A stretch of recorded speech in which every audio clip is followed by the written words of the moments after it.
Jesús una vez más nos pone delante de nuestros ojos este valor fundamental, inexorable, esencial de nuestra relación con Él y con los hermanos, del cual, virtud, valor, no podemos prescindir. Y que además quizás podríamos engañarnos a nosotros mismos o engañar a los demás, pero a Dios no. O tenemos esta disposición, esta actitud y este valor, o no lo tenemos. Y eso en el domingo pasado, si se acuerdan, nos ponía en el último lugar o en el primer lugar. Ese valor fundamental, esencial, inexorable, imposible de dejarlo de lado, es la humildad. La humildad que nos lleva, en primer lugar, a depender de Dios, es decir, no apoyarnos en nuestras capacidades, en las cosas de este mundo, no poniendo nuestras seguridades en tantas cosas o en nosotros mismos, sino en Él, con la conciencia de que Él lo ve todo, lo puede todo, y que por lo tanto uno tiene que disponerse abierta y humildemente a buscarlo, no acá, no solo acá, sino en todo lo que uno hace y vive, en la vida privada, en el trabajo, en la familia, en la calle, donde sea, tratando de encontrar, de discernir, de depurar esa mano de Dios, esa voluntad de Dios y no la mía. Es todo lo contrario a la autosuficiencia.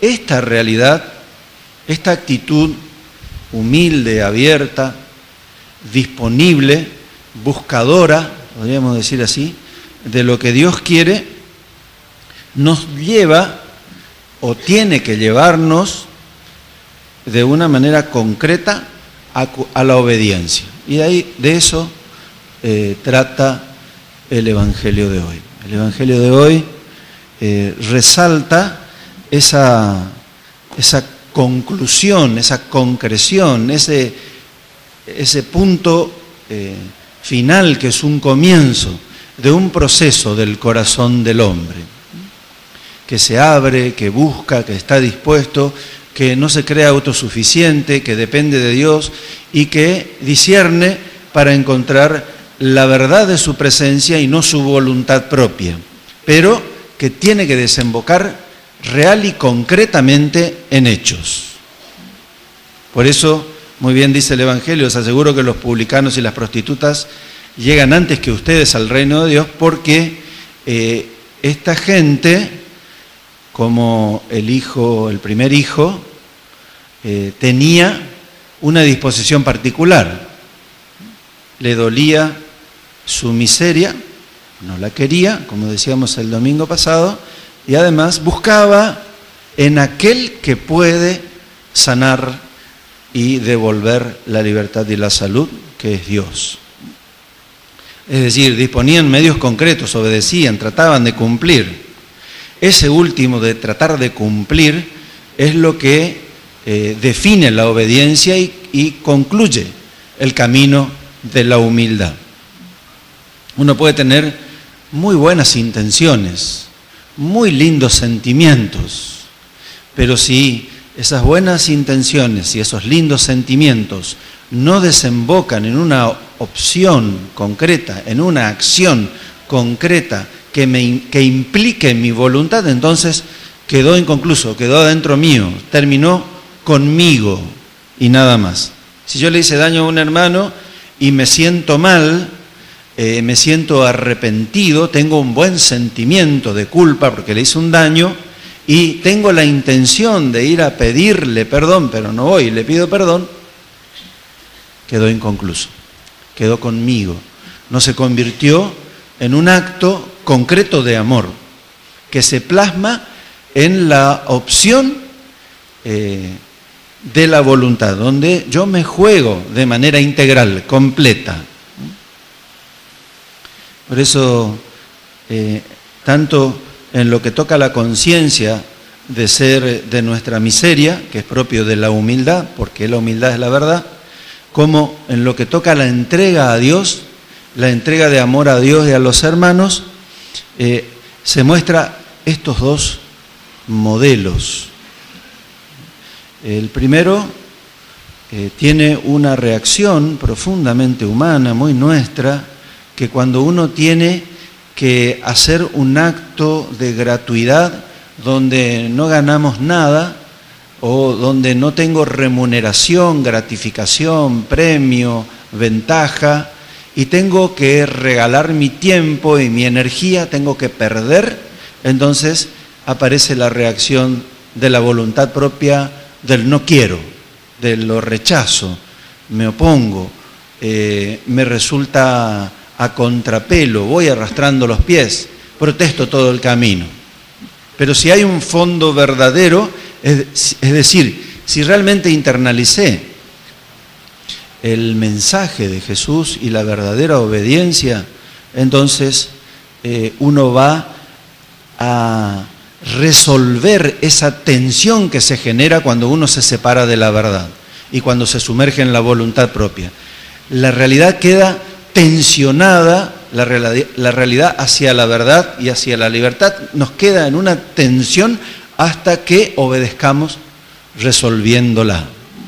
Este hijo con un fondo bueno y con un valor de dejarse moldear por Dios y la vida, entonces se arrepintió de su negación, de su rechazo, de su voluntad propia y dejó lugar a aquello más profundo, más valioso, más ligado a la humildad y obedeció, lo cumplió, lo hizo. El segundo hijo, en cambio, se dejó llevar por el autoengaño, ¿no? Sí, señor, voy. Es como decir, sí, tengo muy lindos sentimientos, soy una persona con mucha fe, creo mucho en Dios, estoy dispuesto, sé muchas cosas, pero lo concreto, como decía Santa Teresa, obras son amores. Lo concreto no se da a luz, y al no darse a luz, entonces uno se miente a Dios, miente a los demás, y al dejar de lado la obediencia concreta, se sumerge en el orgullo de apoyarse y de seguir su propio camino y su voluntad propia. Esta es la resultante de muy lindas intenciones y muy nobles y muy maravillosos y muy dulces sentimientos que, si no le acompañan la obediencia y la concreción, no llegan, no entran por la puerta estrecha y no tocan el corazón de Dios. Consecuentemente, no nos hacen libres y no nos desembocan en la verdadera paz y la verdadera felicidad a la que aspiramos. Mientras tanto, la realidad se tensiona, la verdad se cruza en nuestro corazón y en nuestra historia, reclamándonos nuestra cercanía, nuestra internalización, nuestra concreción en el camino de la vida. Jesús espera de nosotros esta actitud de humildad que se abre, que lo busca, que no confía en sí mismo, que pone en Él su confianza y su seguridad y que además, y esto es lo importante, lo cumple y lo obedece. Pues tú eres mi amparo y mi refugio, la alegría de mi alma.